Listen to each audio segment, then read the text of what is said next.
ဟတ်ဆန်ပင်လယ်အော်သည်အာတိတ်ဆက်ဝိုင်းစွန်းတွင်တည်ရှိပြီးကနေဒါနိုင်ငံ၏တင်ကေတဖြစ်သောဝင်ရိုးစွန်းဝက်ဝင်ကြီးများအတွက်အရေးပါသောနေအိမ်တစ်ခုဖြစ်သည်နွေရာသီရောက်လာသည့်နှင့်အမျှနေတာရှည်လာပြီးအပူချိန်များမြင့်တက်လာတော့လဲရင်းသည်ဝက်ဝင်ကြီးများအတွက်မူတစ်နှစ်တာတွင်အခက်ခဲဆုံးအချိန်ကာလဖြစ်လာသည်ပင်လယ်ရေခဲများအားလုံးအရေးပျော်သွားသည့်အခါဝက်ဝင်များသည်ပင်လယ်ဖြန်များကိုချောင်းမြောင်းဖမ်းဆီးရာတွင်အဓိကအသုံးပြုသည့်ရေခဲပြင်များကိုဆုံးရှုံးသွားကြသည်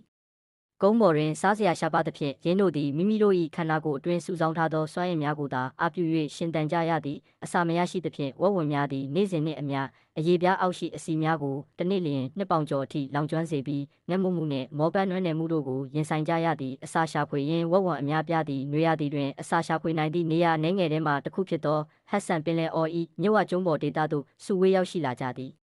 ရင်းတို့၏အချိန်ကိုက်ပုံမှာအံ့ဩဖွယ်ကောင်းလာသည်ဘီလူကဝေလ9000နှင့်ချီ၍တားပေါက်ရန်နှင့်နှွေးထွေးသောကမ်းလွန်ရေပြင်တွင်တားငယ်များကိုမွေးဖွားရန်အတွက်ရေစီးကြောင်းအတိုင်းကမ်းခြေရေတိမ်ပိုင်းစီသို့ရောက်ရှိလာကြသည်အစာငတ်နေသောဝက်ဝင်များသည်လည်းရင်းတို့၏အစာကိုတွေ့ရှိသွားပြီးနောက်မိတို့များတိုးဆုပ်မနေဘဲအမဲလိုက်ခြင်းကိုစတင်ကြတော့သည်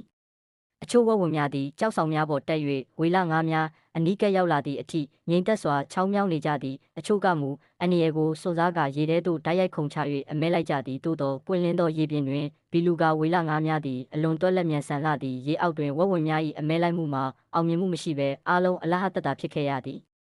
ကြောက်ဆောင်များပေါ်တွင်စိတ်ရှည်စွာစောင့်ဆိုင်နေသူများကသာဒီရေပြောင်းလဲကိုစောင့်မျှော်ရင်းအခွင့်အရေးကိုစုပ်ကိုင်နိုင်ခဲ့သည်ဒီရေမြင့်တက်လာသည်နှင့်အမျှဘီလူကာများသည်အန္တရာယ်ရှိသောရေတိမ်ပိုင်းကမ်းခြေဘက်သို့ပိုမိုနီးကပ်လာစေရန်တွန်းအားပေးခံရသည်စိတ်ရှည်စွာစောင့်ဆိုင်ပြီးနောက်ဝက်ဝင်များအတွက်အမဲလိုက်ရန်အကောင်းဆုံးအခွင့်အရေးရရှိသွားသည်တတိလက်လွတ်ဖြစ်နေသောဘီလူကာဝေလငါးတကောင်သည်အန္တရာယ်ရှိသောရေပြင်ထဲသို့ရောက်ရှိလာသည့်အခါစိတ်ရှည်စွာချောင်းမြောင်းနေသောဝက်ဝင်တကောင်ကထိုအခွင့်အရေးကိုအမိရစုပ်ကိုင်၍ရင်း၏အစာကြီးကိုအောင်မြင်စွာအမဲလိုက်နိုင်ခဲ့သည်